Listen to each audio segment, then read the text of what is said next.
అందరూ కూడా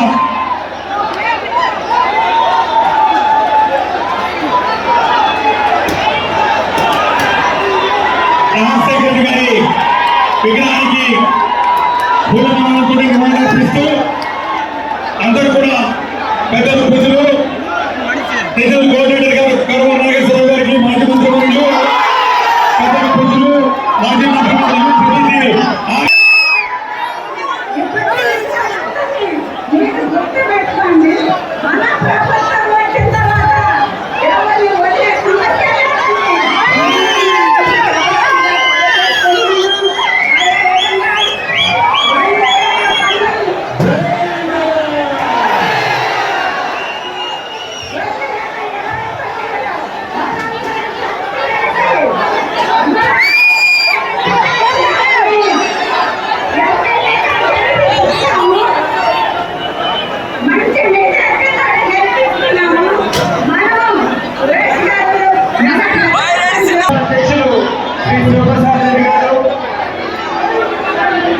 మంత్రివర్యులు శ్రీ కారుమూరి నాగేశ్వరరావు గారు, మాజీ మంత్రివర్యులు శ్రీమతి రోజా గారు, జిల్లా పరిషత్ అధ్యక్షురాలు వెంకయ్యమ్మ గారు, ఎమ్మెల్సీ శ్రీ నారాయణ గారు, వేదిక మీద ఉన్నటువంటి అతిరథ మహారాజులు బ్రహ్మానందరెడ్డి గారు, ఈరోజు పెద్ద ఎత్తున కోజెపి నియోజకవర్గం నుంచి అన్ని గ్రామాల్లో వచ్చేటువంటి వైఎస్ఆర్ కాంగ్రెస్ పార్టీ అభిమానులకు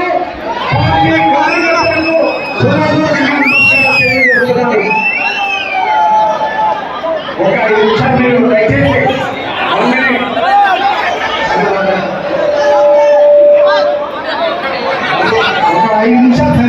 ప్రజలకు అన్ని రకాల సంక్షేమ పథకాలు ఇచ్చేటువంటి ఘనత జగన్మోహన్ రెడ్డి గారిది. మీరందరూ అంగీకరిస్తారు సోదరులారా? మరి ఇటువంటి మహానాయకుల్ని ఓడించాలా అంటే ఎన్నో కుట్రలు పడాలా, ఎన్నో కుటుంబాలు పడాలా అని చెప్పి ఆలోచన చేసి ఎక్కడ లేని ఆరోపణలన్నీ కూడా మన వైఎస్ఆర్ కాంగ్రెస్ పార్టీ నాయకులతో వేయడం ఒక ఎత్తు అయితే, రెండవ ఎత్తు ఇంతటితో సరిపోదు, జగన్మోహన్ రెడ్డి గారికి మించినటువంటి సంక్షేమ పథకాలు మనం అందిస్తామని చెప్పి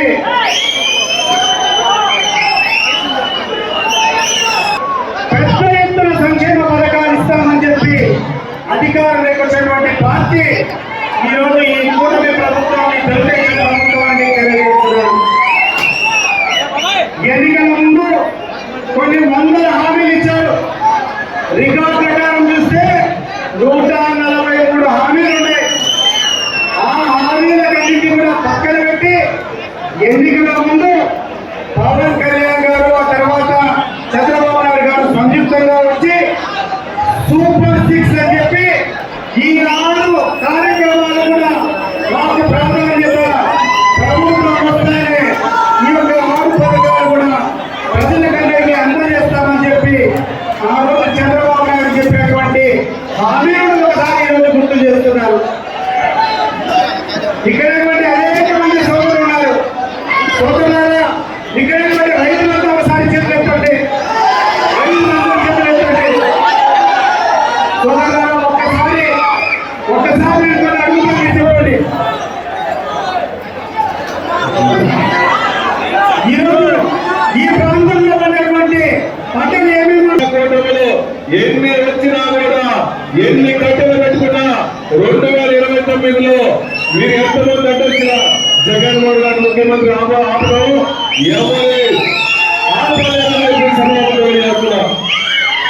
ఈ గ్రామంలో ఎక్కడ పోయినా జగన్మోహన్ కోట్ల మీద చూస్తుంటారు. మేము జగన్ తాలూకా ఆ తాలూకా ఈ తాలూకా అని చెప్తున్నారు. మొన్న పవన్ కళ్యాణ్ కూడా చెప్పాడు, విడిపోతే ఓడిపోవాలి స్వామి, చెప్తున్నాడు. పని కల్పించే నాయకుడు జగన్మోహన్ చెప్పండి. సభాపతులు చేస్తున్నా గతంలో కాంగ్రెస్ పార్టీ నాయకులు ఎంతమంది సోనియా గాంధీ అందరినీ లెక్క చేయాల. ఈ కూటమి లెక్క చేసే నాయకుడు గారు జగన్మోహన్ గారు.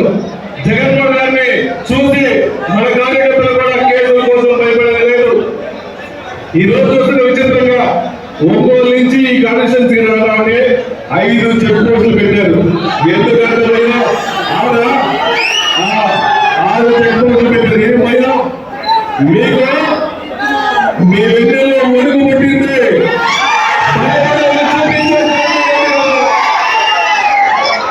వెన్నెల్లో ఒడుగు పుట్టించే జగన్మోహన్ గారు పెట్టుకోండి. ఎలక్షన్ ముందు జగన్మోహన్ గారు ఎలక్షన్ ప్రయాణం ఇచ్చారు. మొదటి 2% హామీలు నాయకుడు జగన్మోహన్ గారు.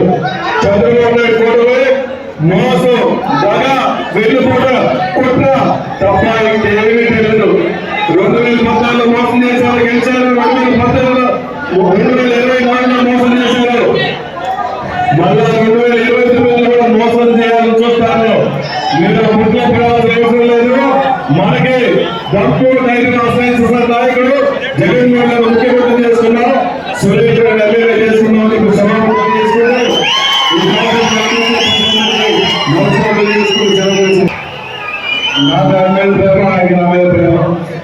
ఈసారి సురేష్ అన్న అన్ని భాగాలు ఒకేసారి వదిలేశాడు. ఒకేసారి ఎలక్షన్ 4 సంవత్సరాల ముందు వదిలేశాడు. రోజు ఎక్కడ వాడాడు, సతీష్ అన్న వాడాడు.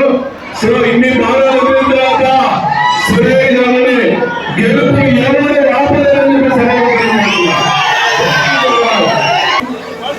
ఎక్కడ జరిగిన ప్రోగ్రాంలు పార్టీని బలోపేతం చేసే దిశలో పిలిచిన వెంబడే అన్నా నేను వస్తున్నా అని చెప్పి ఎంతో వినయ వినేతలు కలిగినటువంటి యువ నాయకుడు జగనన్న సిద్ధార్థంగా ఇద్దరు పక్క పక్కన ఉంటే అందరికీ కన్నుల పండుగ. అందరికీ కన్నుల పండుగ. ఆడ జనాలు ఉంటారు, ఈడ జనాలు ఉంటారు. జగనన్న ఆడున్నారా, జగనన్న ఈడున్నారా ఎవరికి అర్థం కాదు. ఈ రోజు అంతని ప్రాచుర్యం కలిగినటువంటి యువ నాయకుడు, సెలబ్రిటీ స్టేటస్ ఉన్నటువంటి వైఎస్ఆర్ కాంగ్రెస్ పార్టీలో ఉండడం మన అదృష్టం. అలాంటి యువ నాయకుడు ఈ రోజు కొండలకి వచ్చి మిమ్మల్ని ఉద్యోగపరిచి రాబోయే రోజుల్లో దేనికి తగ్గొద్దండి నేనున్నానని చెప్పి ధైర్యం చెప్పడానికి వచ్చినటువంటి ప్రైవేట్ సిద్ధాంతాన్ని గుర్తుపెట్టుకోండి. ఈ యొక్క పేరు గుర్తుపెట్టుకోండి. ఏ పేరు? సిద్ధాంతం.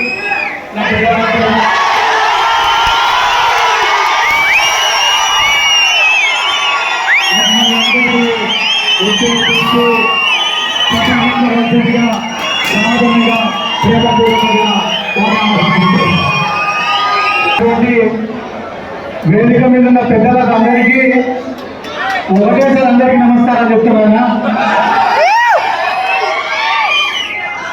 అలాగే ఈ కార్యక్రమానికి మాకు ఇంత ఘన స్వాగతం కలిగినటువంటి కొండేపి నియోజకవర్గ ప్రజలకి, వైఎస్ఆర్ కాంగ్రెస్ పార్టీ నాయకులకు, కార్యకర్తలకు, వైఎస్ జగన్మోహన్ రెడ్డి గారి అభిమానులకు అందరికీ ముందుగా నా మొదలై ఇప్పటికి ఒక 2 నెలలైంది.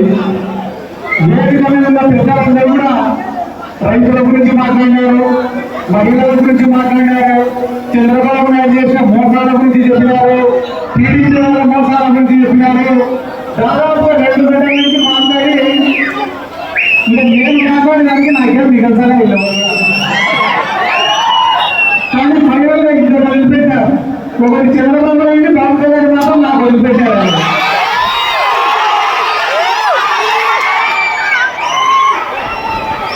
ఈరోజు ఈ మీటింగ్ వస్తుంటే కూడా అందరూ గమనించినారో లేదో, మా జగన్ సార్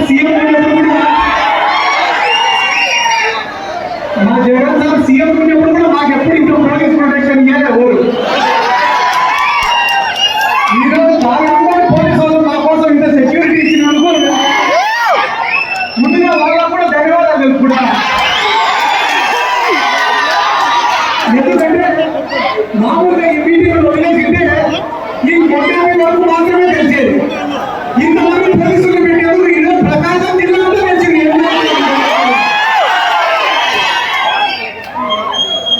ఎందుకంటే ఈ జనాలను ఈ ఊపులు ఈ ఉత్సాహాన్ని ఇస్తుంటే గవర్నమెంట్ ఉండేది ముఖ్యమంత్రిగా చంద్రబాబు నాయుడు గారు లేకుంటే జగన్మోహన్ రెడ్డి గారు కూడా ఎందుకంటే నిజమే నాకు భయం సినిమా చూసేది సింహాసనంలో చంద్రబాబు కూర్చున్నాడు ప్రజలకు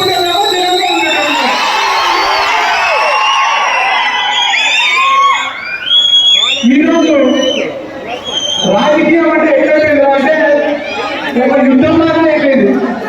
యుద్ధం జరిగినప్పుడు ఆస్తి నష్టం జరుగుతుంది, ప్రాణ నష్టం జరుగుతుంది, అవమానాలు జరుగుతాయి, ఇబ్బందులు జరుగుతాయి, అన్ని రకాల బాధలు కూడా ఈ రాజకీయాల్లోనే ఉన్నాయి. కానీ భయపడితేనో బాధపడితేనో మనం రాజకీయాలు యుద్ధానికి దిగినప్పుడు అన్నిటికీ తెగించి ఎందుకు నేను ఇవాళ చెప్తున్నా అంటే మనం ఓడిపోయిన ఎన్నికల్లో 11 సీట్లకే పరిమితమైనాం. కానీ ఈ సంవత్సరం రోజుల్లో ఏ రోజు కూడా జగన్మోహన్ రెడ్డి గారు విశ్రాంతి తీసుకోలేదు. సంవత్సరం రోజుల్లో ప్రతి నిమిషం ప్రజల తరఫున పోరాడుతూనే ఉన్నారు. ఇదే పరిధిలో పొగాకు రైతుల సమస్యల పైన మాట్లాడినవారు, చిత్తూరు జిల్లాలో మామిడి సమస్యల పైన మాట్లాడినవారు, గుంటూరులో మిర్చి రైతుల సమస్యల పైన మాట్లాడినవారు, పెరిగిన విద్యుత్ ఛార్జీల పైన కొట్లాడినవారు, పిల్లలకు నిరుద్యోగ వృత్తి కావాలని కొట్లాడుతున్నారు. ఈ రాష్ట్రంలో ఏ మూలపైనా ఒకటే నామస్మరణే, ఒక జగన్మోహన్ రెడ్డి అనే మాట మాత్రమే ఉంది. ఎందుకంటే ఇందాక చంద్రబాబు నాయుడు గురించి చెప్పిన చంద్రబాబు నాయుడు 3 మాటలు మాట్లాడితే 2 అబద్ధాలు 1 సుల్లా. చంద్రబాబు నాయుడు 3 మాటలు మాట్లాడితే 2 అబద్ధాలు 1 జూట తప్ప దాంట్లో నిజం ఉండదు. ఎందుకంటే నాకు చంద్రబాబు నాయుడు గారిని చూస్తే ఒక కథ గుర్తొస్తుంది. ఏంటి నా కథ అంటే గొర్రెపిల్ల కథ. ఒక మనిషి సగంలో గొర్రెపిల్ల పెట్టుకొని పోతా అంటే ముగ్గురికి ఒక ఆలోచన వచ్చిందట. ఏంటి ఆలోచన అంటే ఆ గొర్రెపిల్లను దొంగతనం చేయాలనుకున్నారట. డైరెక్ట్ గా దొంగతనం చేస్తే కొట్టి చంపుతారు కాబట్టి ఒక ప్లాన్ వేసినారు. ఏంటి ఆ ప్లాన్ అంటే ఆ మనిషి గొర్రెపిల్ల పట్టుకొని పోతా అంటే ఒకడు వచ్చి ఒరే నీ కుక్కపిల్ల బలి ఉంది అన్నాడంట. కుక్కపిల్ల కాదురా గొర్రెపిల్ల అన్నాడ. సరే లేదు వాడు వెళ్ళిపోయినాడు. మళ్ళా కొంచెం ముందుకు పోతే ఇంకొకటి వచ్చినాడు. వచ్చి అరే అన్నా నీ కుక్కపిల్ల వస్తుందని అన్నాడ. వాడు మళ్ళా చూసుకొని కుక్కపిల్ల కాదురా గొర్రెపిల్ల అన్నాడు. మళ్ళా ఇంకొంచెం ముందుకు పోతేనే ఒక ఆడ వచ్చిందట. అన్నా నీ కుక్కపిల్ల బలి ఉందని అన్నాడు. అందరూ కుక్క తీసి నిజమైన కుక్కపిల్ల అని చెప్పి వదిలిపెట్టి వెళ్ళిపోయినాడు అంటారు. వదిలిపెట్టి పోతే ఆ ముగ్గురు వచ్చి ఆ గొర్రెపిల్లని పోసుకొని తిన్నారు. కాబట్టి ఇది రాష్ట్రంలో చంద్రబాబు నాయుడు ఏం చేశాడు, పథకాలన్నీ ఇచ్చేసిన అన్నాడు. అయిపోయినాక పవన్ కళ్యాణ్ వస్తాడు, అయిపోయింది అన్ని పథకాలు ఇచ్చేసినాడు. అయిపోయినాక బీజేపీ వస్తాడు, అయిపోయింది అన్ని పథకాలు ఇచ్చేసినాయంటే రాష్ట్ర ప్రజలు కూడా అన్ని ఇచ్చినారని చెప్పుకుంటే తిరగాల్సిందే తప్ప రాష్ట్రం ఎటు మీద పోతే దిగలేదు. ఏం